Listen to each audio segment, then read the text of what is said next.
वंशी विभूषितकरान् नवनीरदाभात् पीताम्बरात् अरुणबिम्बफलादरोष्ठात् पूर्णेन्दुसुन्दरमुखात् अरविन्दनेत्रात् कृष्णात् परं किमपि तत्त्वम् अहं न जाने। वृन्दावनेश्वरि तवैव पदारविन्दम् प्रेमामृतैकमकरन्द रसौगपूर्णम् हृदयपदं मधुपदे स्मरतापमुग्रम् निर्वापयत् परमशीतलमाश्रयामि। निर्वापयत् परमशीतलमाश्रयामि। कृष्ण कन्हैया लाल की जय। भक्तवत्सल भगवान की जय। वृंदावन विहारी लाल की जय। भगवान श्री राम कृष्ण देव की जय। स्वस्ति श्री गणेशाय नमः। श्री सरस्वत्यै नमः।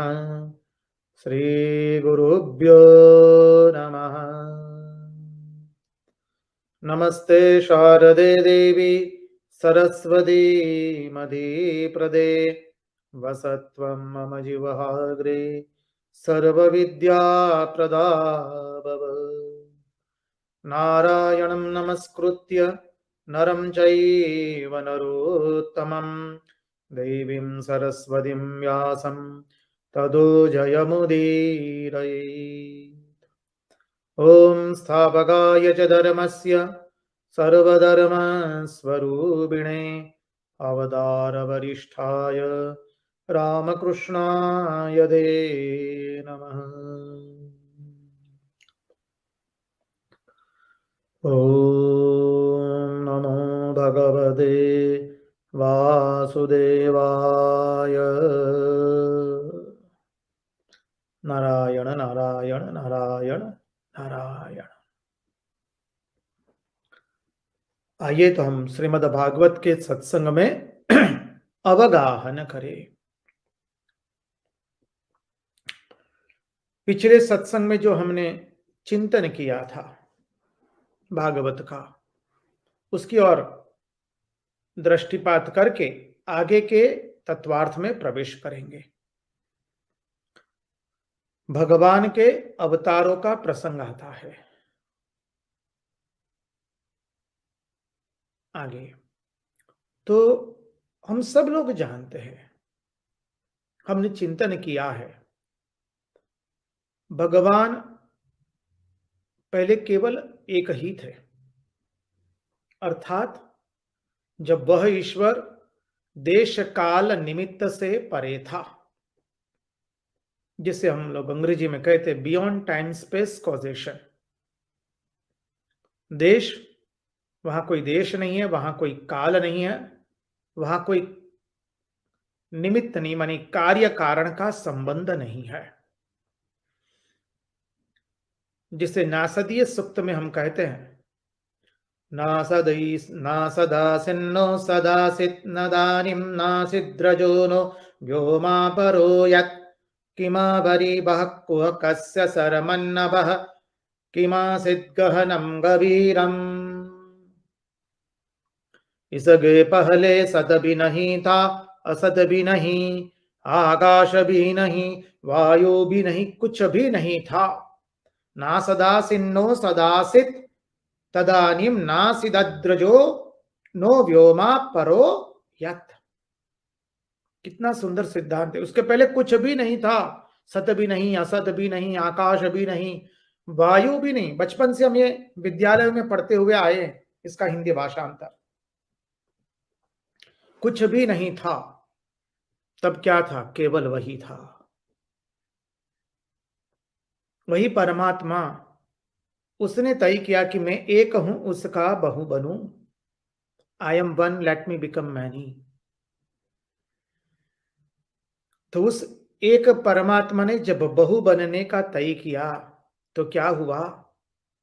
जहां परमात्मा के मन में संकल्प उदित हुआ, मैं एक हूं, उसका बहु बनूं, तो जो तीन गुण हैं, सत्वगुण, रजोगुण, तमोगुण, उसमें क्षोभ उत्पन्न हुआ।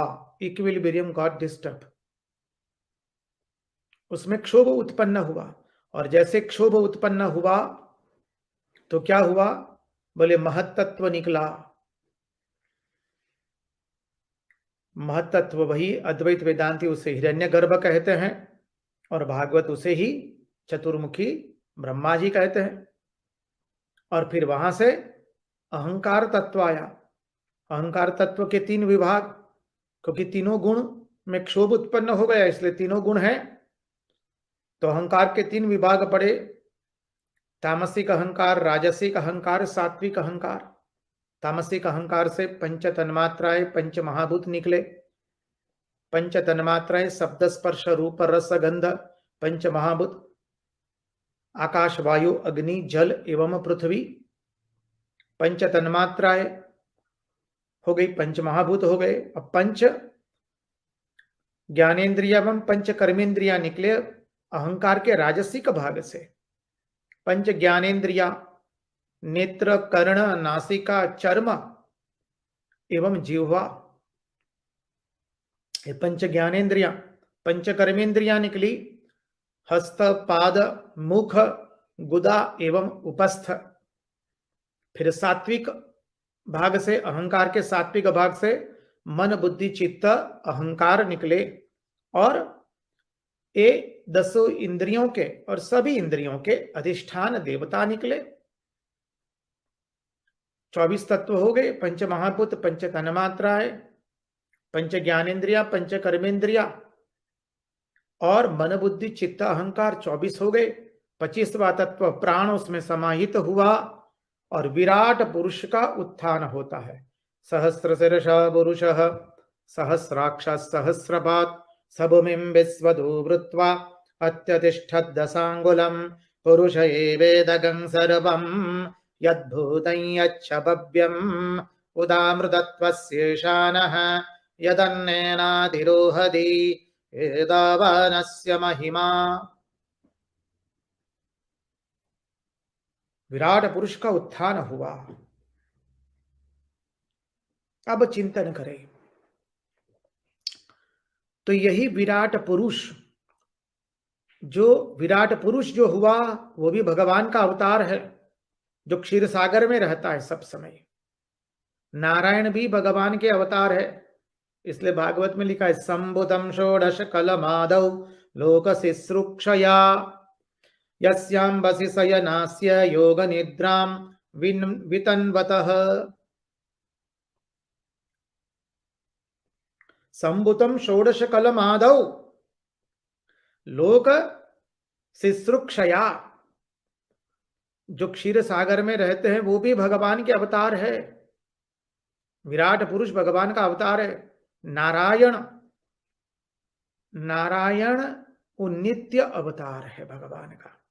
उसी नारायण में से देवता, तिर्यक, नरादि इत्यादि की उत्पत्ति होती है। अन्यान्य अवतारों की उत्पत्ति वहीं से होती है, नारायण में से।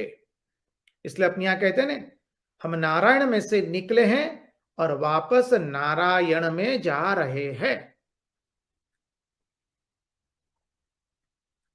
तो ये नारायण की विशेषता है, वो नित्य अवतार है। देखिए, अवतारों का भेद भी समझना पड़ेगा।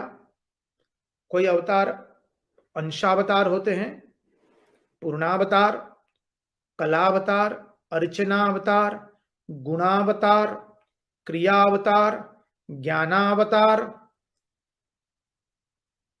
तपस्या का अवतार, वेदावतार।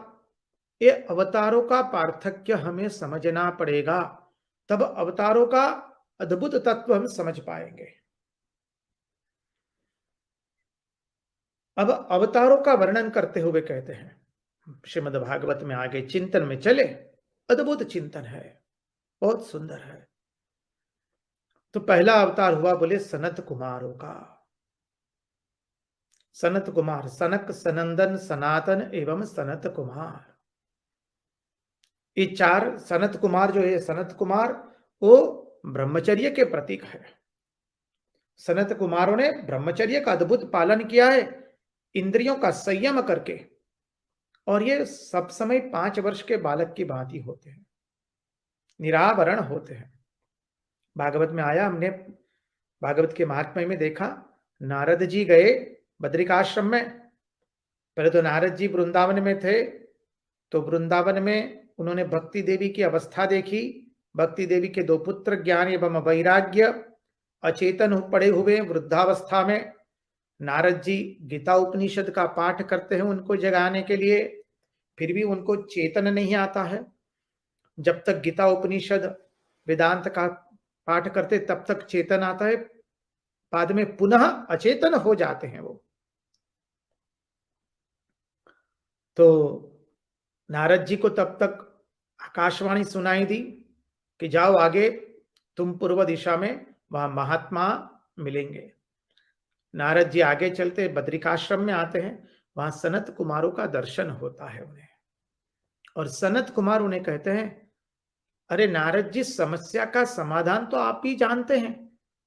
आप ही ने तो भगवान वेदव्यास को चतुश्लोकी भागवत जो सुनाई थी, उसका सप्ताह भर में पारायण कीजिए, उसकी सप्ताह कथा कीजिए, और फिर देखिए ज्ञान और वैराग्य कैसे जागृत हो जाते हैं। और कथा का स्थान तय किया गया आनंद घाट पर हरिद्वार में, और सनत कुमार लोग कथा कहने बैठे हैं, नारद जी आगे हैं, कथा का आयोजन हो रहा है, मनी अभी शुरुआत होने वाली है। ऋषि लोग आए हैं, महान महान ऋषियों का आगमन हुआ है, आचार्य लोग आए, भक्त जन, विद्वत जन, पंडित जन, महात्मा लोग, सबको आमंत्रण दिया गया है। तीर्थ, नदी, पर्वत, सब लोग आ गए, वेद आ गए, वेदांग आ गए, सब आ गए। और उतने में ही भक्ति देवी वहां पर आकर के अपने दोनों पुत्रों के साथ नृत्य करती है। भक्ति सुतौ तौ तरुणौ गृहीत्वा प्रेमैक रूपा सहसा विरासित, श्री कृष्ण गोविंद हरे मुरारी नाथेति नामानि मुहुर्वदन्ति। वही सनत कुमार लोग, वो ब्रह्मचर्य का प्रतीक है। ये सनत कुमार आजीवन ब्रह्मचर्य, अखंड ब्रह्मचर्य है सनत कुमारों का। और ये सनत कुमार प्रथम अवतार है भगवान का। अर्थात देखिए, जीवन में जब ब्रह्मचर्य नहीं होगा तो परमार्थ की यात्रा में साधक कोई प्रगति नहीं कर सकता है। ब्रह्मचर्य के 2 अर्थ है, अधिभूत एवं अध्यात्म अर्थ ले। तो अधिभूत रूप से क्या है? अधिभूत रूप से प्रत्येक मनुष्य में जो ओजस शक्ति होती है, उस ओजस शक्ति को निम्न इंद्रियों से उसका व्यय न करके उसको ऊर्ध्वगामी बनाना। वो जो शक्ति है ओजस हमारे में, उसको निम्नगामी न बना करके ऊर्ध्वगामी बनाना। ये ब्रह्मचर्य का अधिभूत अर्थ हम सब लोग जानते हैं। और वो शक्ति जितनी अक्षुण्ण होती है मानव में, मानव इतना कुशाग्र होता है, वो इतने अद्भुत कार्य कर सकता है। और ब्रह्मचर्य का अध्यात्म अर्थ है सब समय ब्रह्म चिंतन करना, वह ब्रह्मचर्य का आध्यात्मिक अर्थ। तो ये ब्रह्मचर्य का पालन करने से ही मनुष्य के मन, बुद्धि और चित्त पवित्र होते हैं। मानव का मन बहुत चंचल है। चंचल क्यों है? ब्रह्मचर्य के अभाव में। मानव की दृष्टि अपने स्थूल शरीर पर अधिक है। क्यों? महात्मा लोग समझ आते हैं, ब्रह्मचर्य के अभाव में। ब्रह्मचर्य के अभाव में मानव इंद्रियां विलासी हो जाता है। कोई भी मार्ग में अग्रसर होना है, कोई भी धर्म ले लीजिए, कोई भी आश्रम का कोई भी धर्म लीजिए, ब्रह्मचर्याश्रम, गृहस्थाश्रम, वानप्रस्थाश्रम, संन्यासाश्रम, सब में अत्यंत महत्वपूर्ण ब्रह्मचर्य ही है। ऐसा नहीं है कि गृहस्थ हो गए तो ब्रह्मचर्य का महत्व नहीं है, उनके लिए तो अधिक होता है। गृहस्थ धर्म में प्रविष्ट करना मानी ब्रह्मचर्य नहीं पालन करने की सम्मति मिली है, ऐसा नहीं है। गृहस्थ को भी ब्रह्मचर्य पालन करके अपने गृहस्थाश्रम का निभाव करना होता है, तब वो आशिष्ट, बलिष्ठ, दृढ़िष्ठ संतान को जन्म दे पाते हैं। अपने यहां जो वैदिक सनातन धर्म है उसमें स्पष्ट कहा है कि हम भोग करते हैं त्याग करने के लिए। तो जब तक मनुष्य अपनी इंद्रियों को अपने वश में नहीं करेगा, तब तक वो परमार्थ की यात्रा में अग्रसर नहीं हो सकता है। जब मानव अपनी इंद्रियों को वश में करता है, तभी वो परमार्थ की यात्रा में अपने अंतःकरण का निर्माण कर सकता है। आज ब्रह्मचर्य के अभाव में क्या समाज की व्यवस्था हो रही है, अवस्था हो रही है, हम देख रहे हैं। इसलिए ब्रह्मचर्य अत्यंत महत्वपूर्ण है। और दूसरा है, सब समय ब्रह्म का चिंतन करो। देखिए, सब समय ब्रह्म का चिंतन कब कर पाएंगे? जब हमारा ब्रह्मचर्य है तभी। ब्रह्मचर्य का पालन न करके ब्रह्म की ही चर्चा करते रहेंगे तो ज्यादा चर्चा भी नहीं कर पाएंगे, वो तो मुंह में हो जाएगा। ब्रह्मचर्य का पालन होने से ही शास्त्र के गूढ़ार्थ को हम समझ पाते हैं, सत्संग को हम समझ पाते हैं, सत्संग में हम सुलझ पाते हैं। सत्संग के मर्म को, शास्त्र के मर्म को हम समझ पाते हैं। नहीं तो केवल हम शब्दों के अंदर में ही रह जाएंगे, और शब्दों में रहने के लिए तो आए नहीं है। शास्त्र का मर्म, महात्माओं के वचनों का मर्म हम कब समझ पाते हैं? जब हम ब्रह्मचर्य का नियमित रूप से पालन करते हैं। इसलिए कहा कि मानव पहले आता है ब्रह्मचर्य। देखिए, अष्टांग योग के अंदर में जो यम नियम है, अर्थात जो नैतिक साधन है, यम में भी अहिंसा, सत्य, अस्तेय, ब्रह्मचर्य, अपरिग्रह, वहां पर भी प्रत्येक साधन में ब्रह्मचर्य का अत्यंत महत्वपूर्ण है। चाहे आप ब्रह्मचारी है तो ब्रह्मचर्य आश्रम में तो ब्रह्मचर्य का महत्व है ही, गृहस्थाश्रम में भी उतना ही महत्व है, वानप्रस्थाश्रम में, और संन्यासाश्रम तो उसके बिना चल ही नहीं सकता है। अब देखिए, ब्रह्मचर्य का पालन करना और साथ अविवाहित रहना, वो ब्रह्मचारी नहीं गिना जाता है। एक महात्मा के पास एक व्यक्ति आई, बोले हमें आपसे प्रश्न पूछना है। बोले पूछो।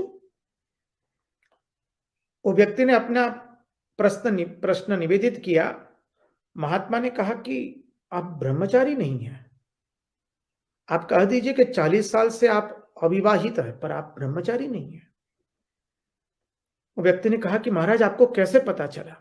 बोले वो आपके बोलने से प्रतिफलित हुआ है। जो ब्रह्मचर्य का पालन करेगा 40 वर्ष से, उसको ये प्रश्न नहीं हो सकता है।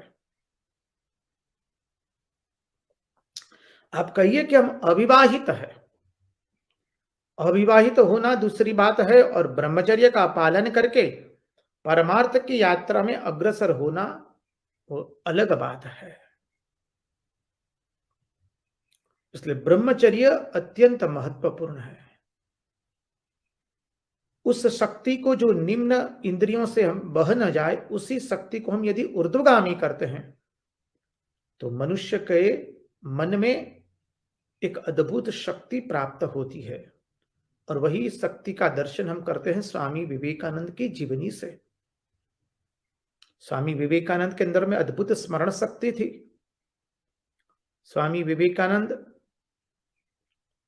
एक वाक्य से दूसरा वाक्य नहीं पढ़ते थे, पन्ने से पन्ने पढ़ते जाते थे और वो भी फटाफट घुमाते घुमाते पढ़ते जाते थे। कैसी अद्भुत शक्ति थी उनमें, स्मरण शक्ति। एनसाइक्लोपीडिया ऑफ ब्रिटानिका, उसका बड़े बड़े 12 ग्रंथ होते हैं, वो उन्होंने अपने कमरे में रखे थे। उनके शिष्य शरद चंद्र चक्रवर्ती आते हैं और देखते हैं तो शरद चंद्र चक्रवर्ती वो खुद विद्वान थे, पंडित थे। वो कहते हैं कि मैं मेरे समग्र जीवन में भी ये ग्रंथ नहीं पढ़ पाऊंगा। स्वामी जी कहते हैं क्या बात करते हो, मैंने सब ग्रंथ पढ़ लिए, तुम कोई भी ग्रंथ में से कोई भी प्रश्न पूछो। और शरद चंद्र चक्रवर्ती ने प्रश्न पूछने की शुरुआत की। स्वामी विवेकानंद उत्तर देते हैं, केवल उत्तर नहीं देते हैं, ठीक ठीक उस पुस्तक की भाषा उद्धृत करते हैं स्वामी विवेकानंद। यह है ब्रह्मचर्य की शक्ति। इसलिए कहा कि सनत कुमार जो है ब्रह्मचर्य है, ब्रह्मचर्य का पालन करके उन्होंने जगत को अद्भुत उपदेश किया। भगवान का प्रथम अवतार सनत कुमार। फिर आता है वराह अवतार। वराह का सीधा साधा अर्थ ले तो श्रेष्ठ दिवस, उसको कहते वराह, श्रेष्ठ दिन। वर मानी श्रेष्ठ, आ मिन दिन, तो श्रेष्ठ दिन उसको कहते वराह। श्रेष्ठ दिन क्या है? तो कहते श्रेष्ठ दिन वही है जिस दिन हम इस शरीर से, मन से एवं वाक्य से शुभ कर्म करें। काय मनोवाक्य से हम शुभ कर्म करें। काया से सभी मनुष्यों के अंदर में नारायण का दर्शन करके उनकी शिव ज्ञान से जीव सेवा करने का प्रयत्न करें। सभी मनुष्यों की शिव ज्ञान से जीव सेवा, उस भाव से उनकी सेवा करें। काया से सत्कर्म हुआ, मन से सत्कर्म। किसी का अशुभ चिंतन न करे, किसी के पर निंदा पर चर्चा न करे, किसी का अहित का चिंतन न करे, किसी के प्रति राग नहीं, द्वेष नहीं। और वाक्य से बोले सत्य बोले, प्रिय बोले, मितभाषी बने। वाक्य से यदि बोलना है तो भगवान की कथा बोलेंगे, मन से चिंतन करना है तो भगवान का चिंतन करेंगे, शरीर से सेवा करनी है तो सबके अंदर में शिव ज्ञान से जीव सेवा, सबके प्रति शिव ज्ञान से जीव सेवा, उस भाव से सबकी सेवा करेंगे। ये हो गया श्रेष्ठ कर्म। यानी श्रेष्ठ दिन कौन है? जिस दिन हम सत्कर्म करें। तो सत्कर्म क्या हुआ? यही काय मनोवाक्य से सत्कर्म हुआ। देखिए सत्कर्म में बाधक क्या होता है? लोभ। सत्कर्म में लोभ ही बाधक होता है। और इस लोभ रूपी असुर को मारने के लिए हमारे भीतर में संतोष रूपी तपस्या होनी चाहिए। लोभ को संतोष से मारना है। लोभ असुर है। उदाहरण से देखें, आप सब लोगों ने सुना भी होगा कहीं बार, एक व्यक्ति को एक अच्छी नौकरी मिली, युवक था, अभी अभी स्नातक अनुस्नातक होकर के अनेक पदवियां लेकर के निकला था कॉलेज में से, विद्यालय महाविद्यालय में से ही विश्वविद्यालय में से ही बोले, कहते ना कैंपस सिलेक्शन हो गया है। तो पहली नौकरी थी, पहले माह में तनख्वाह आई, तो तनख्वाह लेकर के उसने सोचा कि चलो पहली तनख्वाह आई है तो भगवान का दर्शन करने जाते मंदिर में। मंदिर में पहुंचे, संध्या का समय था, आरती हो रही थी। आज उसने तय किया कि यहाँ पर मंदिर में 500 रुपया भगवान के चरणारविंद में रखना है। बस आरती हो रही है, सुंदर आरती की, भगवान की कृपा से मुझे नौकरी भी मिली, भगवान के आशीर्वाद से। अब आरती के बाद आरती सबको दिखाई जाती है, तो सबको दिखाई जा रही है, सब लोग अपनी अपनी शक्ति के अनुसार उस आरती में पैसे रख रहे हैं, अपनी भेंट रखते हैं। हम लोग मंदिर में जाते हैं, आरती में भेंट चढ़ाते हैं। तो आरती जब घूम रही है और वो युवक जो है अंत में खड़ा है, अंतिम पंक्ति में अंतिम व्यक्ति खड़ा है, आरती घूम रही है, सब लोग अपने यथाशक्ति भेंट भगवान के वहां रख रहे हैं मंदिर में, आरती में, थाली में। 2 लाइन में तो पूरी थाली भरती हो गई। वो देख रहा है युवक, अरे बाप रे, यहाँ तो बहुत भेंट गिरती है ना, लोग 500 रुपये चढ़ा रहे, 2000 चढ़ा रहे, कोई 100 रुपया, कोई 1 रुपया, कोई 5 रुपया, कोई 10 रुपये, जिसकी जैसे यथाशक्ति है। उसने सोचा यहाँ तो बहुत सारे पैसा गिर रहे हैं, क्या बात है, मैंने 500 रुपया रखने का तय किया, यहाँ इतना देने की जरूरत नहीं है, यहाँ 100 रुपया देने से चलेगा। अब देखिए लोभ बढ़ गया है। 500, पहले तो उसने सत्कर्म करने का तय किया। अब सत्कर्म क्या, बोले पहली तनख्वाह आई तो पहले मंदिर में जाकर हम भगवान को भेंट चढ़ाएंगे। तो 500 रुपया भेंट चढ़ाने का तय किया, देखा सत्कर्म करने का तय किया। अब लोभ आ गया तुरंत मन में ही, मन ही लोभ बन करके आया उसके सामने। वो देख रहा है कि यहाँ तो बहुत भेंट चढ़ रही है, बोले यहाँ इतना देने की क्या जरूरत है, 500 से सीधे 100 रुपये पर आ गया। अब अन्य अन्य पंक्तियों में आरती चल रही है, वहां पर भी एकदम बहुत सारी अच्छी भेंट चढ़ रही है भगवान की आरती में। उसने सोचा अभी इतना तो 100 रुपया भी मुझे नहीं लगता है कि देने की जरूरत है। देखिए अभी लोभ बढ़ा, लोभ बढ़ रहा है। वो चिंतन कर रहा है कि अभी यहाँ 100 रुपया देने की कोई इतनी आवश्यकता नहीं है, 50 रुपया ठीक है, ठीक है। उसके आगे वाली पंक्ति में आरती आई, वो देख रहा है कि 50 रुपया देना है। आगे वाली पंक्ति में आरती पूर्ण होकर के उसकी पंक्ति में आए, उसके पहले थाली भर गई, तो पुजारी ने थाली खाली कर दी पैसों से। उसने सोचा ये तो तीसरी बार थाली खाली हो गई है, अब यहां देने की क्या आवश्यकता है, 50 नहीं, हम खाली 10 रुपया देंगे। अब उसकी पंक्ति में चल रही है आरती, अब लोभ बढ़ रहा है। उसने सोचा देखो 10 रुपया भी ज्यादा है, लोगों को कितना दे रहे हैं, मैं तो उसी मंदिर में जाके दूंगा जहां कोई नहीं देता है। लोभ, लोभ देखिए किस तरह से आ रहा है, सत्कर्म में लोभ आ रहा है बस। और अंतिम समय उसके पास आते आते उसने तय कर दिया कि यहाँ कोई देने की जरूरत नहीं है। आरती ले ली भगवान के और अच्युतम केशवम राम नारायणम, बस भगवान को साष्टांग दंडवत प्रणाम करके वहां से निकल गए। यह है लोभ। सत्कर्म में हम जब तय करते हैं सत्कर्म करेंगे तो लोभ आता है। अब देखिए किसी की सेवा करने का तय किया तो सत्कर्म करने का तय किया, तो सत्कर्म तय किया तो लोभ आया, अरे इनकी सेवा करके हम नाम अर्जित कर लेंगे, पद प्रतिष्ठा ख्याति विख्याति मिलेगी, नामना होगी, लोग कहेंगे अरे बहुत सेवा भावी है भाई, बहुत सेवा कार्य करते, इनकी तो बहुत बड़ी संस्था चलती है, वहां के पदाधिकारी है बहुत बड़े। सत्कर्म किया तो लोभ आया, सत्कर्म में बाधक लोभ ही होता है। अब बाकी का जो हम सत्कर्म कर रहे हैं वो सत्कर्म की भावना से नहीं कर रहे हैं, वो नाम यश पद प्रतिष्ठा ख्याति विख्याति प्राप्त करने के लिए कर रहे हैं।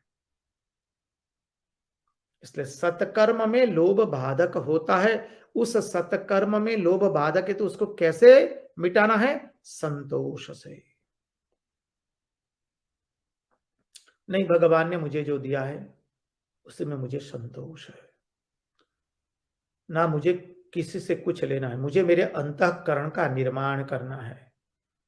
चाहे मैं भगवान के दर्शन करने जाऊं, लोगों की मानव सेवा माधव सेवा उस भाव से पूजा करूं, सेवा करूं, या चिंतन करूं सदग्रंथों का, तो वो केवल मैं मेरे अंतःकरण के निर्माण के लिए कर रहा हूं। धर्मः स्वनुष्ठितः पुंसाम विश्वक्सेन कथासु यः नोत्पादयेद्यदि रतिम श्रम एव ही केवलम। हमने सिद्धांत का दर्शन किया अभी अभी। धर्म का पालन किया है, कैसे पता चलेगा कि हमें भगवान की कथा में रुचि हो रही है कि नहीं। यदि भगवान की कथा में रुचि नहीं हुई तो हमने श्रम किया है, धर्म का पालन नहीं किया है।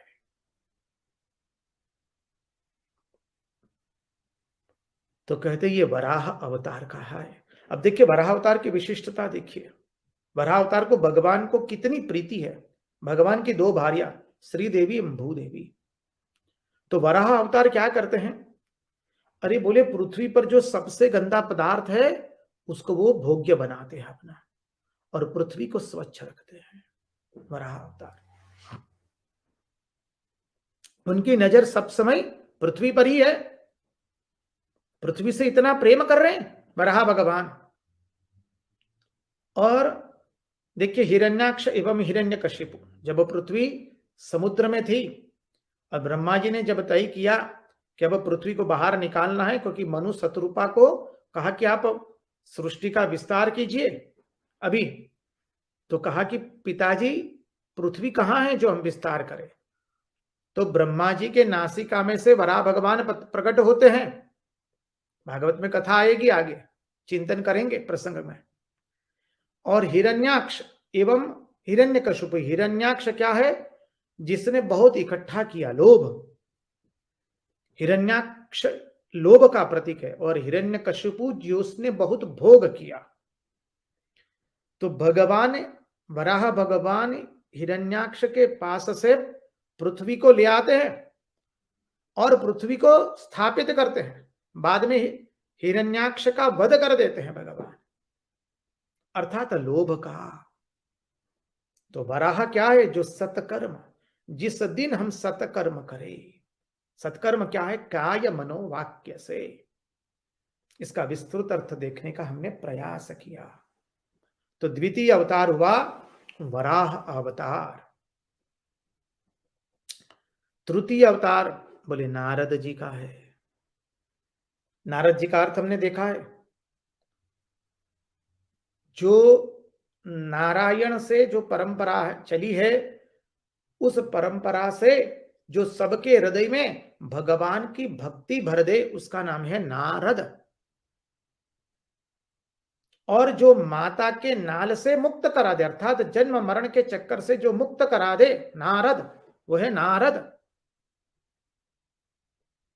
जो हमारे हृदय में भक्ति की स्थापना करे, हमें जो जन्म मरण के चक्कर से मुक्त करा दे, वो है नारद। तो बोले जब सत्कर्म करेंगे, ब्रह्मचर्य का पालन करेंगे, सत्कर्म करेंगे, तब हमारे हृदय में भगवान की भक्ति आवेगी। समझिए। तो नारद जी भगवान के तृतीय अवतार है, वो भक्ति के अवतार है नारद जी। नारद जी को इसलिए भगवान ने कह दिया, न हम वसामि वैकुंठे योगिनाम हृदये च मदभक्ता यत्र गायन्ति तत्र तिष्ठामि नारद। नारद जी ने क्या किया है? अरे सात्वत तंत्र का उपदेश दिया है, जिसे नारद पंचरात्र कहते हैं, पांचरात्र कहते हैं। नारद पांचरात्र, नारद जी ने अद्भुत पांचरात्र का उपदेश दिया है, जिससे कि मनुष्य अपने कर्म बंधनों से कैसे मुक्त हो सकता है, वो बताया है। वराह अवतार में भगवान ने शुकर रूप धारण करके पृथ्वी को स्थापित किया। तो तृतीय अवतार नारद जी का है। देखिए जब जीवन में ब्रह्मचर्य का पालन करेंगे, सत्कर्म करेंगे, और हृदय में जब संतोष होगा, तब जाके हमारे हृदय में भक्ति का प्रगटीकरण होता है। नारद जी भक्ति के आचार्य है, और भक्ति के द्वारा प्रभु प्राप्ति होती है। भक्ति तो भगवान की भार्या है। एक बार स्वामी को पता चला कि उनकी श्रीमती किसी की सेवा करने चली गई है किसी के घर, तो श्रीमान जी रह पाएंगे क्या? श्रीमान जी भी श्रीमती के पीछे पीछे चलेंगे।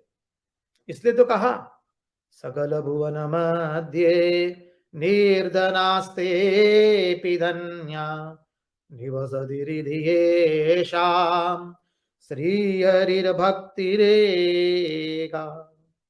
हरिरपि निजलोकम् सर्वथा तो विहाय प्रविशदिरिधि तेषाम् भक्तिसूत्रोपनद्यः प्रविशदिरिधि तेषाम् भक्ति सूत्रोपनद्यः।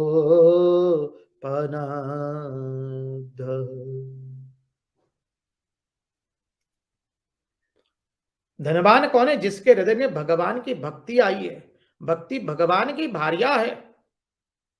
और भक्ति देवी आकर के क्या करती है? हमारे हृदय की अशुद्धि को दूर कर देती है, भगवान के लिए सुंदर आसन बिछाकर तैयार कर देती है, बाद में भगवान उसके ऊपर आरूढ़ होते हैं। तो ये भक्ति है। तो तृतीय अवतार हुआ नारद जी का। और जब भक्ति आ गई तो अब क्या आएंगे? अब तो भगवान को आना ही पड़ेगा। श्रीमती जी जहां चली गई वहां श्रीमान जी को चलना पड़ेगा पीछे। समझिए, भक्ति भगवान की भार्या है, भगवान पुरुष है, और दोनों का समागम भक्ति योग है। और दोनों का समागम से जो संतान पैदा होती है, 9 मास अपेक्षा नहीं करनी पड़ती है, तुरंत प्रकट हो जाते। वो क्या है? ज्ञान एवं वैराग्य। तब भक्ति देवी आई तो भगवान को आना ही पड़ेगा। इसलिए चतुर्थ अवतार नारायण का हो गया। नमामि नारायण पाद पंकजम करोमि नारायण भूजनम सदा वदामि नारायण नाम निर्मलम स्मरामि नारायण तत्त्वमव्ययम् शान्ताकारं भुजगशयनं पद्मनाभं सुरेशं विश्वाधारं गगनसदृशं मेघवर्णं शुभांगं लक्ष्मीकान्तं कमलनयनं योगिभिर्ध्यानगम्यं वन्दे विष्णुं भवभयहरं सर्वलोकैकनाथम्। भगवान नारायण को हम वंदना करते हैं। नित्य अवतार है भगवान का नारायण। बद्रिकाश्रम जाते तो नारायण भगवान का कितना सुंदर विराजित है नारायण शिला। दर्शन करके हम सब लोग धन्य धन्य हो जाते हैं।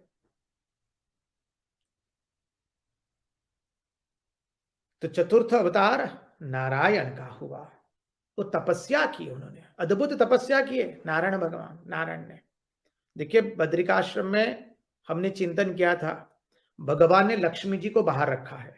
आप बद्रिकाश्रम गए होंगे, दर्शन किया होगा, न गए तो भविष्य में जाने का सुअवसर मिले तो जाकर के देखना। वहां पर भगवान नारायण अकेले विराजित है मंदिर में, नारायण शिला के रूप में। और बाहर में जब प्रदक्षिणा करते आप जाएंगे तो बाहर में माता लक्ष्मी देवी का मंदिर है। भगवान तपस्या करने बैठे हैं, इसलिए लक्ष्मी जी को भगवान ने दूर रखा है। तो ये तपस्या का अवतार है नारायण।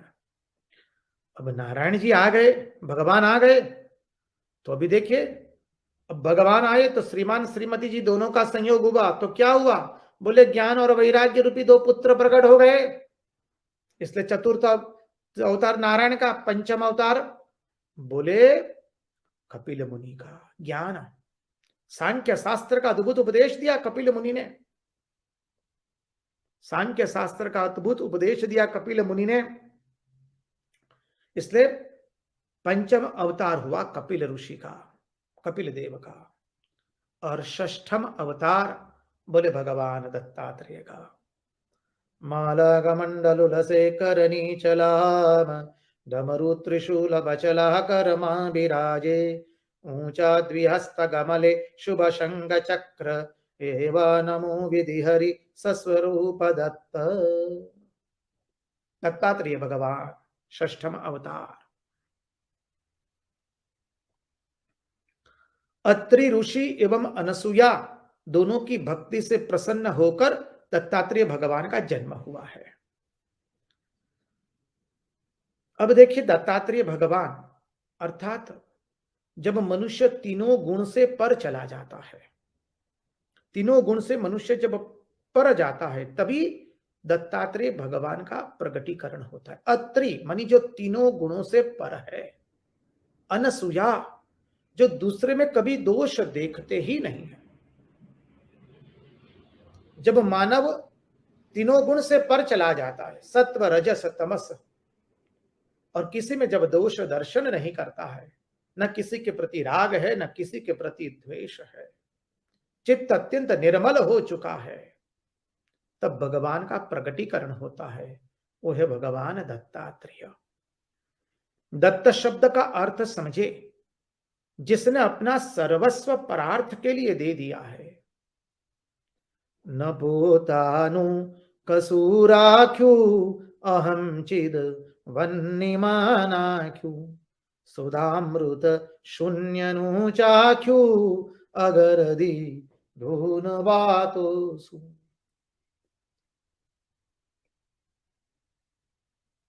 जिसने अपना सब कुछ परार्थ के लिए अर्पण कर दिया, कुछ रखा नहीं अपने पास, वो है भगवान दत्त। दत्त शब्द का अर्थ सरल अर्थ से देख रहे हैं तो ये 6 अवतार हुए। देखिए जब जीवन में पहले ब्रह्मचर्य का पालन होगा, सत्कर्म करेंगे और उसमें संतोष वृत्ति से करेंगे, तब क्या होगा, भक्ति प्रकट होगी और तब भगवान आएंगे। और जब भगवान आएंगे तो क्या होगा, ज्ञान का उदय होगा। विद्यते हृदय ग्रंथे छिद्यन्ते सर्व संशयाः क्षीयन्ते चास्य कर्माणि दृष्ट एवात्मनीश्वरे। एवं प्रसन्न मनसो भगवद भक्ति योगतः भगवत तत्व विज्ञानम मुक्त संगस्य जायते। अभी अभी चिंतन किया भागवत में,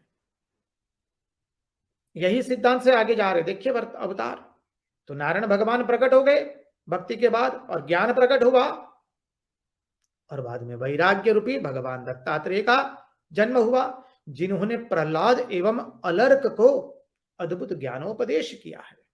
आएगा, आगे आने वाला है। प्रहलाद जी को दत्तात्रेय भगवान अद्भुत उपदेश दे रहे हैं। अब आगे का अवतार आता है यज्ञावतार। अभी ये अनेक महात्माओं का कहना है कि ये जो 6 अवतार है, वो जैसे ब्रह्म अंश से, ब्राह्मण के अंश से भगवान ने सब जन्म धारण किया, क्योंकि सभी अवतारों में ज्ञान की प्रधानता है। अब बाकी की जो 3 अवतार आ रहे हैं, उसमें क्षात्र धर्म का निरूपण किया गया है। जैसे पहले 6 अवतारों में ज्ञान की प्रधानता है। ब्राह्मण का अधिभूत अधिदैव एवं अध्यात्म अर्थ हमने देखा है, उसके साथ संगति लगा लीजिए आप। माता ब्राह्मणी पिता ब्राह्मण, दोनों के रज एवं वीर्य से जो संतान उत्पन्न होती है वो अधिभूत रूप से ब्राह्मण हुई। अधिदैव से कब ब्राह्मण होगी, बोले जब वो संध्या वंदन गायत्री का अनुष्ठान करेंगे, सदाचार का पालन करेंगे, तब वो अधिदैव से ब्राह्मण बनेगा। और अध्यात्म से कब ब्राह्मण बनेगा, जब उसके अंदर में वो बोले साधन चतुष्टय का पालन करेगा। जो शम दम उपरति तितिक्षा श्रद्धा एवं समाधान, इस षड विकार जब उसके मन में से, मानी उस षड विकार नहीं, ये षड साधन जो है शम दम उपरति तितिक्षा श्रद्धा समाधान, उसका जब वो पालन करेंगे, उसके जीवन में जब वो मानी प्रकट होंगे, तब जाके वो अध्यात्म रूप से ब्राह्मण बना है। इन शॉर्ट संक्षिप्त में कहे तो जो साधन चतुष्टय का पालन करेगा वो अध्यात्म से ब्राह्मण बना। इसलिए ब्राह्मण में लक्षण होते हैं, ब्रह्मचर्य का पालन करेगा, उसमें संतोष होगा, सत्कर्म करता रहेगा, भगवान के प्रति भक्ति होनी चाहिए, और तब आके भगवान हृदय में बैठते, तब वो उसको ज्ञान एवं वैराग्य प्राप्त होता है। इसलिए कहा कि ये 6 अवतार जो है वो ब्राह्मण के दृष्टि से है। यहां पर ब्राह्मण के धर्म का प्रतिपादन किया गया है। आचार्यों ने, महात्माओं ने भिन्न भिन्न अद्भुत गुढ़ार्थ की दृष्टि से अवतारों का रहस्य प्रकट किया है। अब आता है आगे, बोले यज्ञावतार, ऋषभदेव का अवतार, पृथु राजा का अवतार एवं मत्स्यावतार। ये जो 4 अवतार है वो क्षात्र धर्म का प्रतिपादन करते हैं। तो यज्ञावतार स्वयंभू मनवंतर की उन्होंने रक्षा की यज्ञावतार ने। बाद में आया ऋषभदेव, उन्होंने परमहंसों का वह मार्ग जो सभी आश्रम के लिए वंदनीय है उसको अपने जीवन से दिखाया। 100 पुत्र हुए,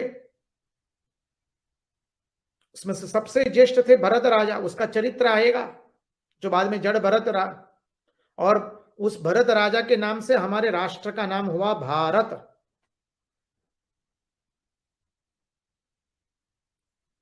तो ये ऋषभदेव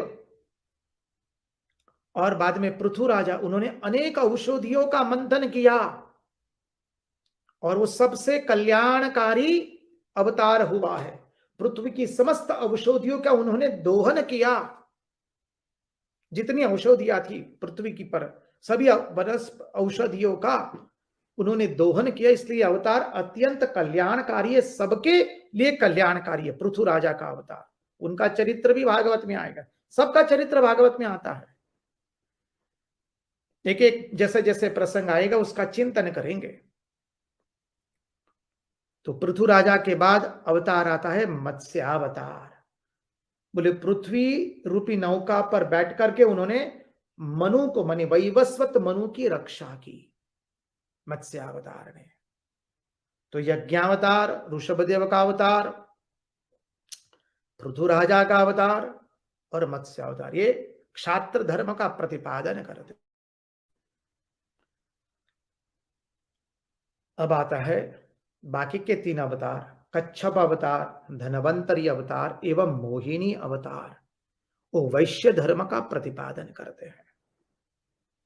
बोले कच्छप अवतार, तो बोले जब समुद्र मंथन शुरू हुआ तो मंथन में मंदराचल पर्वत को उन्होंने अपने पीठ पर धारण किया है, इसलिए कच्छप अवतार। फिर बोले धनवंतरी अवतार, अमृत, समुद्र मंथन से जो अमृत निकला वो धनवंतरी भगवान ने प्रकट किया है। अब फिर मोहिनी अवतार धारण किया। बोले देवताओं को मोहिनी रूप धारण करके भगवान ने देवताओं को अमृत पिला दिया। ये 3 अवतार जो है वो वैश्य धर्म का प्रतिपादन करता है।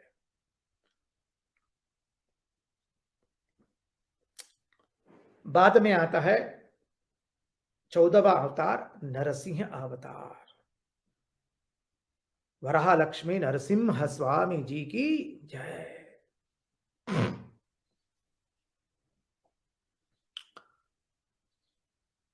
देखिए नरसिंह अवतार जो है वो पुष्टि अवतार है। प्रहलाद जी की रक्षा के लिए भगवान स्तंभ में से प्रकट हुए हैं और सर्व में भगवान, अत्र तत्र सर्वत्र भगवान विद्यमान है। ये बोलना आसान है, उसकी अनुभूति करनी है। जब तक अनुभूति नहीं होती तब तक तो ये वेदांत हमारे मुंह में ही रहा। अब उसको तो अनुभूति हमें करनी है ना, क्या भाई अत्र तत्र सर्वत्र भगवान है। तो कहते हैं कि भगवान का अत्र तत्र सर्वत्र दर्शन करने के लिए प्रहलाद की जैसी भक्ति करनी पड़ेगी। बाल्यावस्था से भगवान के अंदर में मन लगाना पड़ेगा, भगवान नामस्मरण करना पड़ेगा, भगवान के ही आश्रित रहना पड़ेगा और किसी का आश्रित नहीं चलेगा। प्रहलाद जी केवल और केवल भगवान के आश्रित थे। प्रहलाद का अर्थ भी देखा है, जो सबके हृदय में भक्ति प्रकट कर दे, आह्लाद उत्पन्न कर दे भक्ति से, वह प्रहलाद। और वो कब कैसे कर पाते थे? क्योंकि सब समय भगवान नामस्मरण करते थे। नृसिंह अवतार में भगवान ने प्रहलाद जी के ऊपर कृपा करने के लिए स्तंभ में से भगवान प्रकट हुए। ईश्वर ने मनुष्य को मानसिक शक्ति दी है, बौद्धिक शक्ति दी है। इस मन एवं बुद्धि से हम भगवान को पा नहीं सकते हैं, भगवान का पार नहीं पा सकते इस मन एवं बुद्धि से, क्योंकि मन एवं बुद्धि जड़ है, भगवान चेतन है। बोले मन और बुद्धि जब भगवान के नामस्मरण करने से शुद्ध हो जाती है, तब भगवान के दर्शन होते हैं। इसलिए श्री रामकृष्ण देव ने भी कहा रामकृष्ण कथामृत में, शुद्ध मन शुद्ध बुद्धि ईश्वर ने गोचर।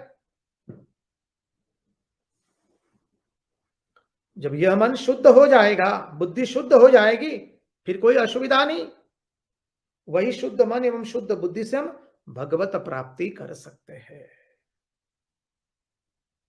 तो नृसिंह अवतार हुआ, फिर आगे आता है वामन अवतार, 15वां अवतार, वामन रूप धारण किया।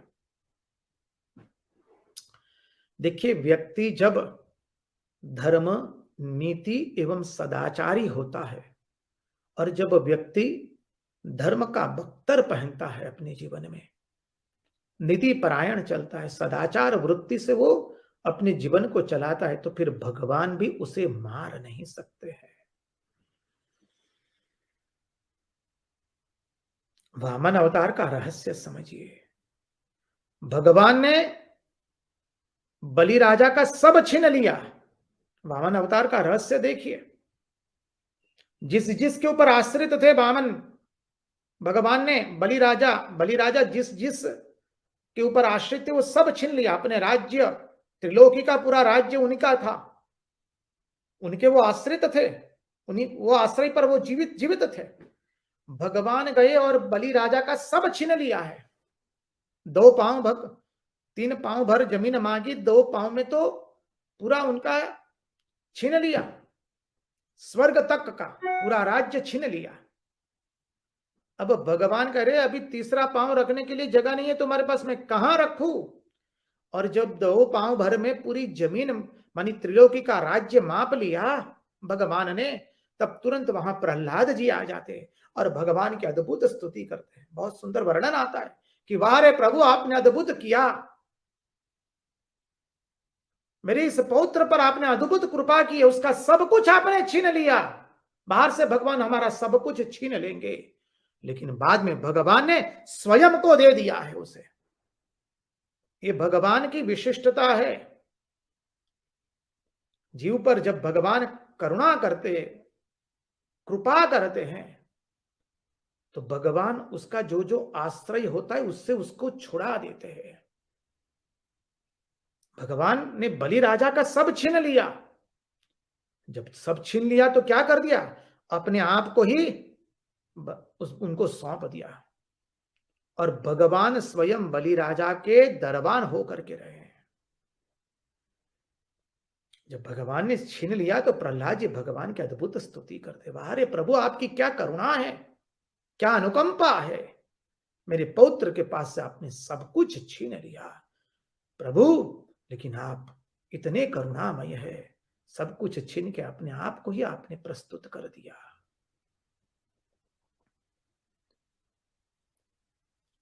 भगवान की लीला एक होती है, उसके अर्थ अनेक होते हैं। महात्मा लोग समझाते हैं, भगवान छोटे बन करके आए, भगवान बड़े हैं, फिर भी वामन राजा के सामने, क्षमा कीजिए, बलि राजा के सामने भगवान वामन रूप धारण करके आए, छोटे बन करके आए, क्योंकि उन्होंने धर्म का बख्तर पहना है, नीति परायण जीवन जी रहे हैं। भगवान स्वयं छोटे बन करके आए हैं। देखिए, मां यशोदा ने भगवान श्री कृष्ण को बछड़े को बांधने की रस्सी से बांध लिया था। हमने 10वें स्कंद में चिंतन किया था।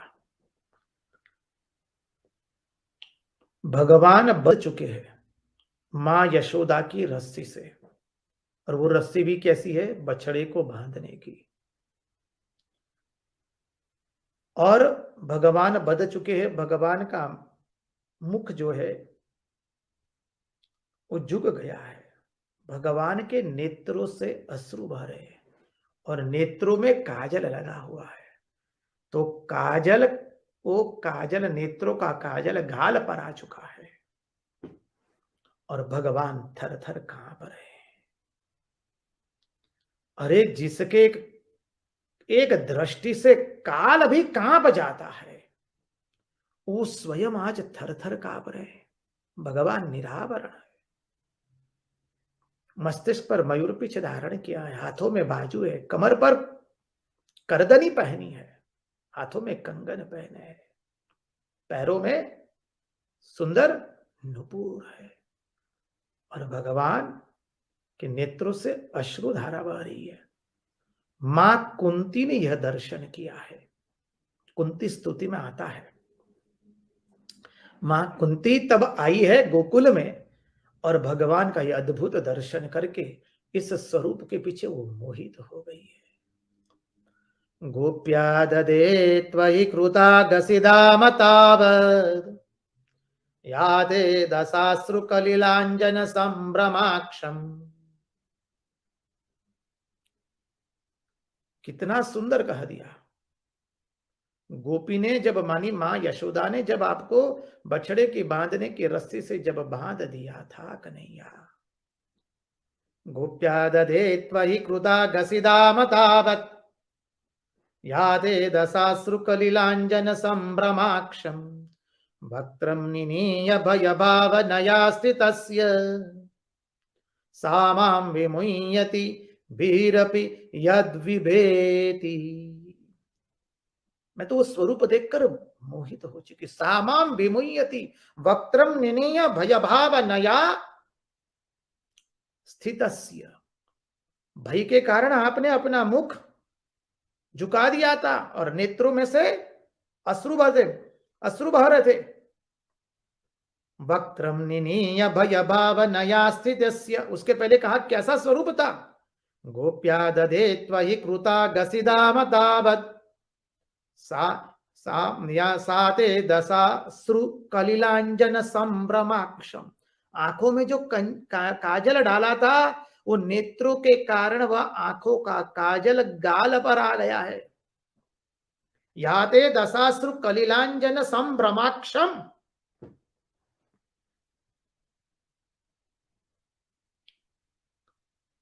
क्या भगवान के स्वरूप का सुंदर वर्णन किया है। अब देखिए यहां पर भगवान जो बध गए तो कैसे बधे, प्रेम के बल। मां यशोदा के प्रेम के कारण भगवान बछड़ों के बांधने की रस्सी से बध गए हैं। भगवान को बांधने का है तो एक ही उपाय से बांध सकते, प्रेम से। बिना प्रेम से नहीं मिले नंद लाला। बल, भगवान बलवान है लेकिन प्रेम के आगे भगवान झुक जाते हैं। महात्मा लोग उदाहरण से समझाते हैं, माता पिता अत्यंत बलशाली है लेकिन संतान के प्रेम के आगे वो निर्बल बन जाते हैं। संतान के प्रेम के आगे अभिभावक दुर्बल बन जाते हैं और संतान जो कहती है वो करना पड़ता है। बस हम भी तो भगवान के संतान हैं, हम भी भगवान को प्रेम से पुकारेंगे तो भगवान भी बध जाएंगे। यादे दशा श्रुकलिलांजन संभ्रमाक्षम गोप्या दधे त्वयि कृता गसिदामतावत् यादे दशाश्रुकलिलांजन संभ्रमाक्षम वक्त्रं निनीय भयभावनया स्थितस्य सा मां विमुह्यति भीरपि यद्विभेति। कितना सुंदर कहा मां कुंता ने। और आगे कुंता कहती है, मां कुंता आएगी, कुंता स्तुति प्रथम स्कंद में ही है।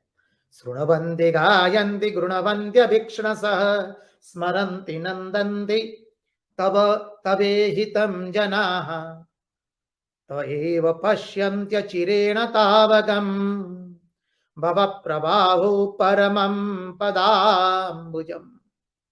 ओ भगवान, जो आपके गुणानुवाद का स्मरण करता है, मनन करता है, चिंतन करता है, श्रवण करता है, श्रृणवन्त्य शृण्वन्त्य गायन्ति गुणवन्त्य भिक्षणसः स्मरन्ति नन्दन्ति तवेहितं जनाः। फिर क्या होता है? बोले उसको तो ये भव सागर वो पार कर लेता, आपके चरण कमलों का आश्रय लेकर के वे संसार सागर पार कर लेता है। तो एव पश्यन्त्य चिरेण तावकम भव प्रवाहो परमम पदाम्बुजम। वह आपके चरणारविंदों का आश्रय लेकर के ये भवसागर पार कर जाता है। संपद तव श्रीपद भव गोष्पद भारी अथाय। तो आ जाए मूल बात में हम प्रवेश करें, मूल प्रसंग के अंदर में। तो भगवान भी बलि राजा के वहां बध चुके हैं दरबान होकर के। भगवान शक्तिशाली है, नारायण स्वयं बध चुके हैं। बलि राजा का सर्वस्व छीन लिया और स्वयं बलि राजा के दरबान होकर हमारे त्रिलोकी के नाथ भगवान प्रस्तुत हो चुके। बाहर बलिहारी हो, बलिहारी हो जाए भगवान आपके नाम पर। महात्मा लोग समझाते हैं भगवान की महिमा देखें हम। इसलिए स्वामी विवेकानंद कहते खंडन भव बंधन जगवंदन वंदितो माय। संसार में जब हमें मुसीबत आती है तो किस लिए आती है? भगवान हमें मुसीबत इसलिए ले दे रहे हैं कि हम जिसके आश्रित है उससे पास से भगवान हमारा आश्रय तुड़वाते हैं, और वो आश्रय तुड़वा करके हमें भगवान केवल उनके आश्रित बनाते हैं। ये हमारे भगवान की महिमा है। इसलिए बाहर से लगता है कि बहुत बड़ी विपत्ति दी है भगवान ने, लेकिन भगवान ने एक अद्भुत कार्य किया है। भगवान हमें उनके आश्रित बना देते हैं। इसलिए कहा कि जब दुख आता है तब भगवान वैराग्य दे रहे हैं, और जब सुख आए तो समझिए कि भगवान हमको बांध रहे हैं संसार में। बाहर से किसी ने अपमान कर दिया, तिरस्कार कर दिया, पद प्रतिष्ठा ख्याति विख्याति संपत्ति नहीं मिली जो चाहिए थी, वो जिसकी इच्छा थी, जिसके लिए श्रम किया, बहुत प्रयास किए, कुछ नहीं मिला, तो समझिए कि भगवान हमको वो देना नहीं चाहते। भगवान हमको और जगह ले जाना चाहते, और वो क्या है? उनके आश्रित भगवान बनाना चाहते हैं। ये भगवान की महिमा है। शेष चर्चा कल करेंगे। आज उन्हीं की वाणी उन्हीं के चरणों में समर्पित करते हुए भगवान से प्रार्थना करते हैं, प्रभु हमारे मन की मति गति और रति आपके चरणों में बनी रहे। कृष्ण कन्हैया लाल की जय, भक्त वत्सल भगवान की जय, वृंदावन बिहारी लाल की जय, भगवान श्री राम कृष्ण देव की जय, सब संतन की जय, सब भक्तन की जय। ओम नमः पार्वती पतये हर हर महादेव हर। जय जय श्री राधे, जय जय श्री राधे, जय जय श्री राधे। सबको जय राम कृष्ण, जय श्री कृष्ण।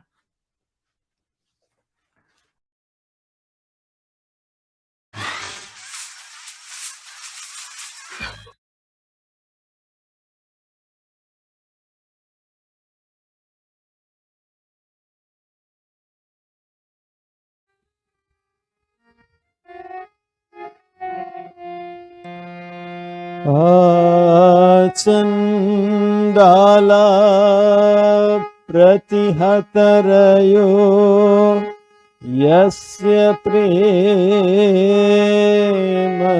प्रवाहो लोकातीतो प्यहन जहो लोककल्याणार्थम् त्रैलोक्येऽप्य प्रतिमा महिमा जानकी प्राण त्रैलोक्येऽप्य प्रतिमा महिमा जानकी प्राण बंधु भक्त्या ज्ञान मृत वर बपु सीताया योगिरा भक्त्या ज्ञान मृत वर बपु सीताया योगिरा। सबसे पहले भगवान श्री राम कृष्ण, माँ शारदा देवी, स्वामी विवेकानंद, भगवान श्री रामचंद्र के चरणों में प्रणाम निवेदन करता हूँ। यहाँ के बड़े महाराज परम पूज्य श्रीमद स्वामी निखिलेश्वर जी महाराज, यहाँ के सन्यासी ब्रह्मचारी और आप सभी के चरणों में प्रणाम निवेदन करता हूँ, क्योंकि आपके सभी के हृदय में भगवान श्री रामचंद्र और माँ जानकी विराजमान। रामचरितमानस में कहते सिया राम मैं सब जग जानी, करहु प्रणाम जुरी जुग पानी। हम सब मिलकर राम संकीर्तन करेंगे।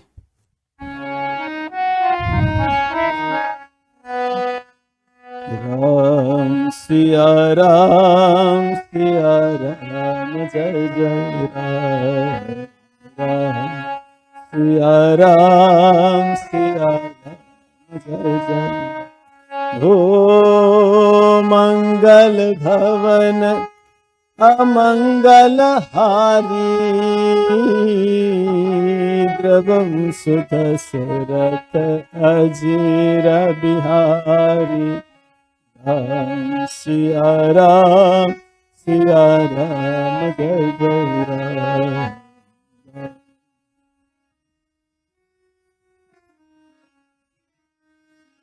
हो जनक सुता जग जननी जानकी, अतिशय प्रिय करुणा निधान की। राम सिया राम जय जय राम।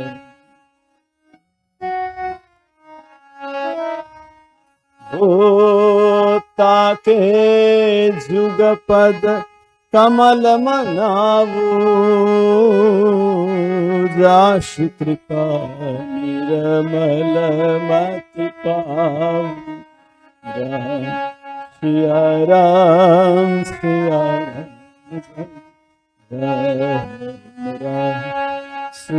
राम। हो रघुकुल रीति सदा चली आई,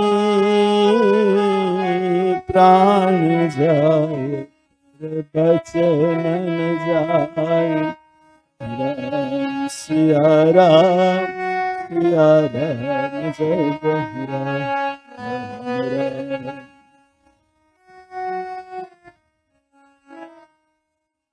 हो जय जय जय हनुमान गोसाई, कृपा करे देवकी नाई। सिया राम जय जय राम।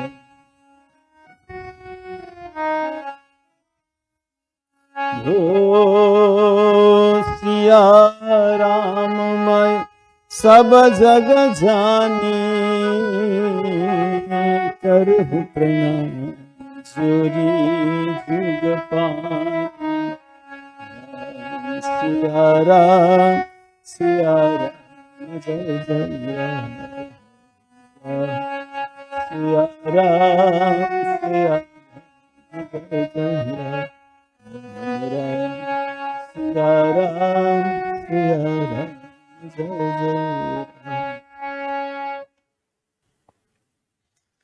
हम चर्चा कर रहे थे मनु शत्रुपा। मनु शत्रुपा ने बहुत तपस्या की, भगवान का दर्शन हुआ। भगवान के पास उन्हें मांगा कि आपके समान पुत्र चाहिए। भगवान ने कहा कि मेरे समान ये जगत में कोई नहीं है, मुझे आना पड़ेगा। हमने चर्चा की थी, जैसे मनु ने तपस्या की थी, मनु राजा ने, वैसे खुद ही राम जी ने सत्य है कलयुग की तपस्या, सत्य की तपस्या की, तो भगवान उनके घर आ गए। देखिए, भगवान को बुलाना नहीं पड़ा, भगवान ने स्वयं कहा मैं आऊंगा। एक बात है, तुलसीदास जी ने भगवान से कहा कि प्रभु ये जो हम हजार हजार पापी तापी मनुष्य है ना, आप सबको एक साथ पाना चाहते, आप कुछ उपाय बता दीजिए। भगवान ने कहा तुलसी तुम तो बहुत ज्ञानी पंडित हो, एक साथ मुझे कोई नहीं पा सकता। देखो जो जैसे साधना करेगा वैसे पाएगा। ये साधना की सीढ़ी है। किसी को 10 साल 20 साल 50 साल, किसी को 1 जन्म 2 जन्म, कितना जन्म लग सकता है, एक साथ तो पाने। ये साधना की सीढ़ी, जैसे ऊपर उठेंगे वैसे मुझे पा लेंगे। तुलसीदास जी ने कहा प्रभु मैंने एक प्रश्न पूछा, आप उनका उत्तर नहीं दे पा रहे। भगवान ने कहा कि देख तुलसी, ये प्रश्न का उत्तर बहुत कठिन। तुलसीदास जी ने कहा प्रभु ये उत्तर मैं जानता हूं, तो तुम बता दे।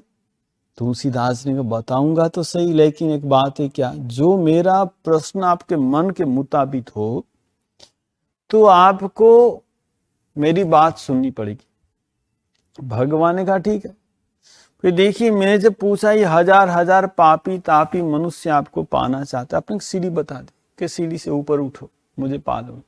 अच्छा प्रभु, सीढ़ी से ऊपर उठा जाता, अच्छा नीचे भी उतरा जाता, आप नीचे आ जाइए हम आपको पा लेंगे। देखिए भगवान नीचे उतराते, अवतरणिका, भगवान अवतरित होते हैं। भगवान श्री राम कृष्ण अवतरित हुए, जो अभेदानंद जी ने लिखा, वितरितुम अवतीर्णम ज्ञान भक्ति प्रशांतिम प्रणय गलित चित्तम जीव दुःखासहिष्णुम धृत सहज समाधिम चिन्मयम कोमलांगम विमल परमहंसम राम कृष्णम भजामं। वितरितुम अवतीर्ण, अवतीर्ण क्यों है? वितरण करने के लिए। क्या? ज्ञान भक्ति प्रशांति। देखिए शांति किसको कहते? हमने ठीक किया कि ये काम करूंगा, हो गया, शांति हो गई, लेकिन फिर अशांति हो सकती है। लेकिन प्रशांति में क्या होता है, जो भी हो मन की शांति नष्ट नहीं होगी, वो प्रशांत। और ये वितरितुम अवतीर्णम ज्ञान भक्ति प्रशांति, भगवान श्री राम कृष्ण हमको ये देने के लिए आए थे। हम जो भगवान को अपना आदर्श बनाएंगे, उनने जो बोला है उनके अनुरूप चलने का प्रयत्न करेंगे, तो हमको ये प्रशांति लाभ होगी। तो हम चर्चा कर रहे थे, भगवान शिव पार्वती को भगवान राम के जन्म के कारण के बारे में बता रहे। नारद मुनि ने अभिशाप दिया, मनु ने तपस्या की, और बाद में कहते हैं कि एक सत्यकेतु राजा था, बहुत बड़ा अच्छा राजा था। उनका पुत्र था प्रताप भानु और एक अरिमर्दन, 2 पुत्र था। दोनों पुत्र बहुत अच्छे थे। सत्यकेतु ने बाद में प्रताप भानु को राज्य दे दिया। उनका प्रताप भानु राज्य का एक मंत्री था, उसका नाम धर्मरुचि था, बहुत अच्छा था वो। प्रताप भानु ने कहते कि 7 खंड पृथ्वी सब पर जाकर उसने विजय प्राप्त कर लिया। पृथ्वी में कोई ऐसा नहीं बचा जो प्रताप भानु के अधीन न हो। वो प्रताप भानु बहुत अच्छा राजा था। यहाँ कहते कि वो धर्मों के अनुसार चलता था। और पुराण में जब यज्ञ की बात कहते हैं, जो ये यज्ञ करना चाहिए, वो सब यज्ञ उसने 1000 बार किया, बस 1000 बार। जो यज्ञ एक बार कर 1000 बार। कहते हैं जहां लगी कहे पुराण श्रुति, एक एक सब जाग। पुराण श्रुति में जो एक एक यज्ञ की बात कर रहे, 12 सहस्त्र सहस्त्र निप किए सहित अनुराग, और क्या नाना बापी कुल तड़ागा, सुमन वाटिक सुंदर बागा। वो सब बगीचा करते थे, तालाब खुदवाते थे। और कहते विप्र भवन सुर भवन सुहाए, सब तीर्थ विचित्र बनाए। विप्र को लिए घर, धर्मशाला, देवताओं के लिए मंदिर, और के जहाँ जहाँ तीर्थ था, तीर्थ अच्छी तरह से बनाते थे। कहते हैं उनकी प्रजा भी बहुत सुखी थी, सब कुछ अच्छा था। गुरु सुर संत पितर मही देवा, करई सदा निप सब की सेवा, सबकी सेवा करता था बड़ी की, और सब ठीक तरह से चल रहा था। एक बार क्या हुआ, राजा ने मृगया करने के लिए सोचा। वो मृगया करने के लिए उनके सैन्य समेत चले और जंगल में जाकर वो हरिण का शिकार करने लगे। वो शिकार करते करते करते बाद में उसने देखा, फिर वो शिकार करने के लिए वापिस आ रहा था। फिर तो विपिन नृप दिख बराहु, एक बड़ा सुअर देखा उसने, बहुत बड़ा सुअर देखा। और जब देखा जनु बन दूरे शशि ग्रही राहु, इतना बड़ा था कि जैसे राहु चंद्रमा को पकड़ता है ना, दांत उसका इतना बड़ा बड़ा था। उसको देखकर उसने लगा कि नहीं, इसका शिकार करना चाहिए। देखिए उसका शिकार तो हो गया था। फिर वो शिकार करते करते क्या है, जो खून न तब खून गर्म हो जाता है, तो फिर उसने उसकी ओर अपना घोड़ा चलाया। और वो जो सुअर था बड़ा हो, वो इधर उधर जाता था, कभी छुप जाता था, कभी दिखाई देता था। ऐसे करते करते इतना घोड़ा दौड़ा, इतना घोड़ा दौड़ा, कहते हैं कि उनके सब साथी पीछे रह गए, वो साथी से अलग हो गया। वो जा रहा है लेकिन कहते वो सामने कभी आते, कभी छुप जाते, ऐसे करते बहुत दूर चला गया। लेकिन राजा ने आज सोचा कि नहीं, इसको मुझे मारना ही, उसका शिकार करना है। ऐसा करके राजा उसके पीछे पीछे घोड़ा दौड़ाने लगा। और कहता है कि एक ऐसी गुफा थी, पहाड़ की गुफा में ऐसे घुस गया। उस गुफा में जाना बहुत कठिन था। अब शाम हो गई, धीरे धीरे अंधेरा होने लगा। राजा अकेला है, रास्ता भूल गया, क्या करे। अब वो तो थक गया, अब सुअर तो मिला नहीं।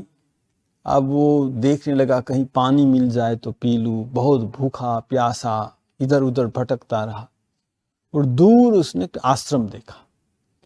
उसने सोचा कि आश्रम है तो जरूर वहां जलाशय सब कुछ होगा। तो आश्रम में जब गया तो एक मुनि जैसा कोई बैठा हुआ। सचमुच वो मुनि नहीं था, वो कपटी राजा। प्रताप भानु क्या करता था, जब किसी राज्य को जीत लेता था, फिर राज्य उन राजा को ही दे देता था कि ठीक है, तुम हमारा कर है ना वो देना और मेरे अधीन रहना। तो कोई कोई उनकी दासता स्वीकार कर लेते थे। लेकिन ये जो राजा था ना, वो कपटी राजा, उसने दासता स्वीकार नहीं की, वो भाग गया। उसने सोचा ठीक है, आज उनका प्रताप भानु का अच्छा दिन है, कभी हमारा भी अच्छा दिन आएगा। अभी हमारा बुरा दिन है, हमारा अच्छा दिन कभी आएगा। अब वो जब राजा आ रहा था ना, ये कोई मुनि नहीं था, बहुत सालों तक जंगल में रहता था, तो दाढ़ी बढ़ गई, बाल बढ़ गए, तो ऋषि जैसा लग रहा था। वो जंगल में रहता था एक कुटिया बनाकर। अब उसने राजा को देखकर उसने तो राजा को तुरंत पहचान लिया कि प्रताप भानु। ठीक है, आने दो। वो आया, उसने तो रूसी समझकर प्रणाम किया प्रताप भानु। मुझे थोड़ा पानी चाहिए, तो बोला ठीक है, यहाँ सरोवर है, जाओ। तो सरोवर में जाकर स्नान किया, पानी पिया, घोड़ा को स्नान करवाया, फिर वापिस आया और बैठा और कहा आपका नाम क्या है। मुझे मेरा नाम तो भिखारी है। और देखो ये मैं बहुत दिनों से यहाँ, मुझे मान प्रतिष्ठा कुछ अच्छा नहीं लगता, बस भगवान के सिवा और क्या चाहिए। भगवान जो मिल जाए, हमारे मन के मुताबिक सब मिल जाए, तो और सब जरूरत कुछ नहीं है। आपका परिचय दीजिए। जब प्रताप भानु ने कहा तो देखो, मैं वैसे तो किसी को बताता नहीं, आज तक किसी आदमी से नहीं मिला मैं, ये पहली तुम्हारे साथ मुलाकात हो, और तुम मेरी बात मानोगे कि नहीं को पता नहीं। मेरा नाम एक तनु है। एक तनु का मतलब, जब सृष्टि का आरंभ हुआ तब से मैं हूं। मैंने कितना सृष्टि स्थिति प्रलय देखा, मेरे सामने बहुत कुछ हो गया है। तपस्या से क्या नहीं होता, तपस्या से ब्रह्मा भी तपस्या से होता है, भगवान शिव भी तपस्या करते। जो भी तुम जगत में जो कुछ देख रहे हो ना, सब तपस्या से अधीन है। तपस्या से सब कुछ मिल सकता है। मैं यश प्रतिष्ठा से दूर रहता हूं, किसी मनुष्य से मिलता नहीं हूं। आज भाग्य से तुम्हारा और मेरा मिलाप हो गया। और कहा कि तुमने, ये पूछा उसने, एक कपटी राजा ने, आप कौन है? उसने कहा कि अपना परिचय नहीं दिया। प्रताप भानु ने कहा मैं प्रताप भानु का मंत्री हूं, ऐसा कहा। यहां कपटी मुनि ने कहा कि देखो मैं सब कुछ जानता हूं, तुम सत्य केतु राजा के पुत्र प्रताप भानु। इसको तो सब पता था, उसके साथ युद्ध हुआ था, भाग गया था। मैं सब कुछ जानता हूं। और जब प्रताप भानु ने देखा, अरे ये तो मेरे बारे में सब कुछ जानता है। देखो तुमने बहुत अच्छा किया झूठ बोलकर, क्योंकि राजा को अपना परिचय नहीं देना चाहिए। मैं इससे बहुत प्रसन्न हुआ। देखिए कोई ऋषि मुनि कहे तुम्हें झूठ बोलकर अच्छा किया तो गोलमाल है, लेकिन राजा ने देखा कर ये तो सब बोल दे रहा है। तुमको क्या चाहिए? तुमको जो चाहे मैं तुमको दे सकता हूं। कुछ नहीं उसके पास, लेकिन देखिए बड़ी बड़ी बात करता है। तो राजा ने तो छोटा झूठ बोला, इसने तो इतना बड़ा बोल दिया कि राजा तो उनके वश में आ गया। राजा ने जब सोचा कि अच्छा ये देखिए इतने कल्प से ये जी रहे हैं, बहुत बार सृष्टि स्थिति संहार हो गया, इसका तो नाश नहीं हुआ, तो मेरा भी ऐसा हो जाए। राजा ने कहा कि जो मैं भी चाहता हूं, क्या चाहता हूं? मैं चाहता हूं कि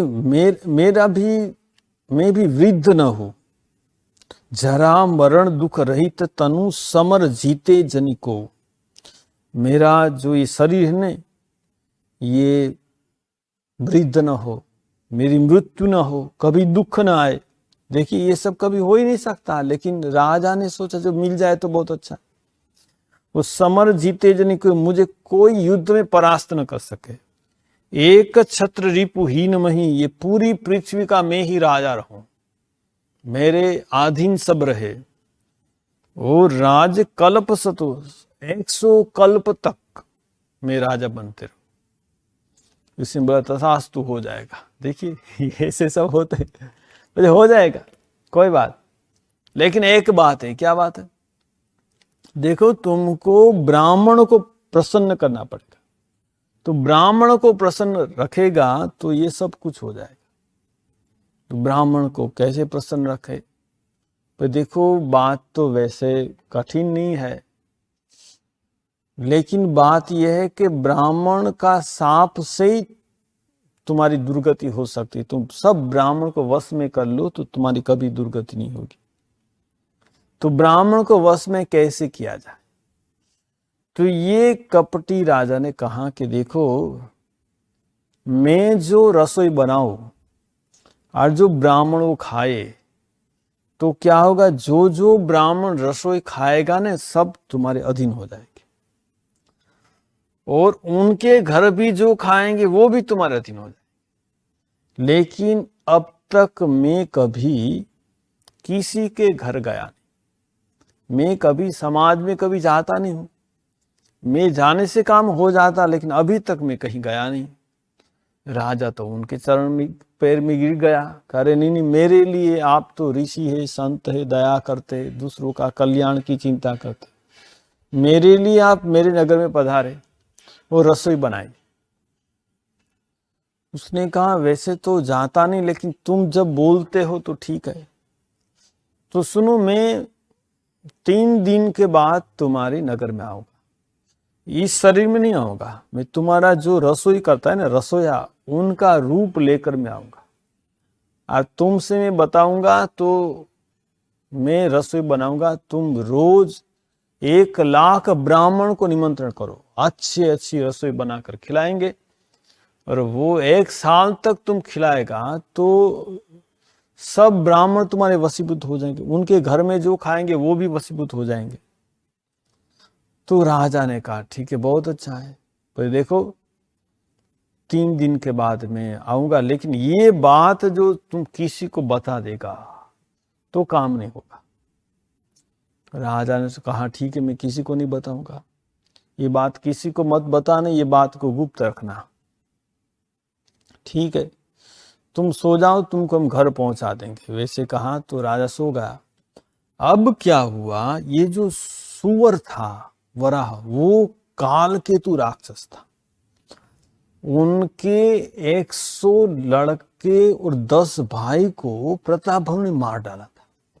वो सब राक्षस थे और बहुत देवता और ब्राह्मण को बहुत सताते थे, इसीलिए प्रताप भानु ने सबको मार दिया। तो कालकेतु का वो दुश्मन है, कालकेतु मायावी था, तो बहुत प्रकार के रूप धारण कर सकता था। उसने ये सुअर का रूप लेकर राजा को यहां ले आया। अब वो जब राजा सो गया तो कालकेतु राक्षस आया कपटी मुनि के पास।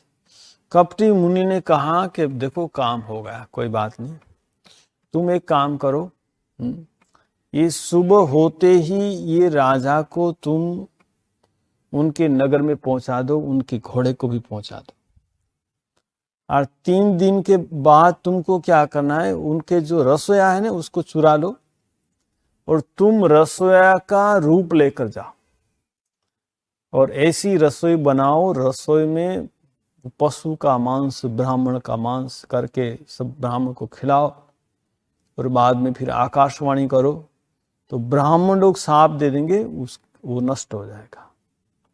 अब यहाँ तो बेचारा के कुछ पता नहीं, वो तो सो रहा था। कालकेतु ने उसको उठाकर सुबह में देखा तो रानी के पास सो रहा है। अरे मुझे ऐसा गुरु मिल गया, देखो मैं जंगल में था, जंगल से मुझे यहाँ पहुंचा दिया। सचमुच मेरा गुरु बड़ा महान है। उसने तो रात में देखा कि अभी जो मैं सुबह में मेरी पत्नी देखेगी रानी की कहाँ से आ गया तो क्या बोलूंगा। उस चुपके से वो बाहर निकल गया घोड़ा को लेकर, और जब सूरज निकला, दोपहर हुआ, तब वो घोड़े से लौटा। अब सब लोग तो बहुत चिंता कर रहे थे कि राजा का क्या हुआ, वो तो गया तो शिकार करने के लिए, लेकिन तो वापिस नहीं आया। अब दूसरे दिन वापिस आया तो बहुत बड़ा स्वागत हुआ कि राजा आ गए, राजा आ गए, बहुत बहुत बड़ा उत्सव हुआ। अब राजा तो सोच रहा है कि 3 दिन का पूरा हो, जो ये गुरु मेरा जो मिल जाए। अब ये कालकेतु राक्षस ने क्या किया, उनका जो रसोया था ना उसको चुरा लिया, चुरा कर गुफा में रख दिया, और वो रसोया का लेकर रूप लेकर आ गया। 3 दिन के बाद उसे मिला कि मैं वही आपका वो मुनि हूँ जिससे आपसे मुलाकात हुई थी, आप 1 लाख ब्राह्मण को न्योता दीजिए, सबके लिए रसोई बनेगी, सबको खिलाएंगे। उसको तो बहुत आनंद आ गया, वाह मैं जो गुरु मिल गया, कितने महान मेरे गुरु, वो तो कल्प तक जीते रहते हैं, जब सृष्टि स्थिति संहार, मैं भी वैसे 100 कल्प तक जीऊंगा। वो सोचकर बड़ा आनंदित हुआ और 1 लाख ब्राह्मणों को न्योता भेजा। ब्राह्मण लोग आए, बहुत तरह की रसोई बनाई, और जब रसोई खाने के लिए ब्राह्मण बैठे तब कालकेतु ने क्या किया, कालकेतु ने आकाशवाणी की। राक्षस था वो तो माया जानता था, आकाशवाणी की, ब्राह्मण को कहा कि तुम मत खाओ, ये जो बैठे हो खाने के लिए, तुम्हारे खाने में पशुओं का मांस, ब्राह्मण का मांस मिलाया हो। जब ऐसा सुना ब्राह्मण कुपित हो गए।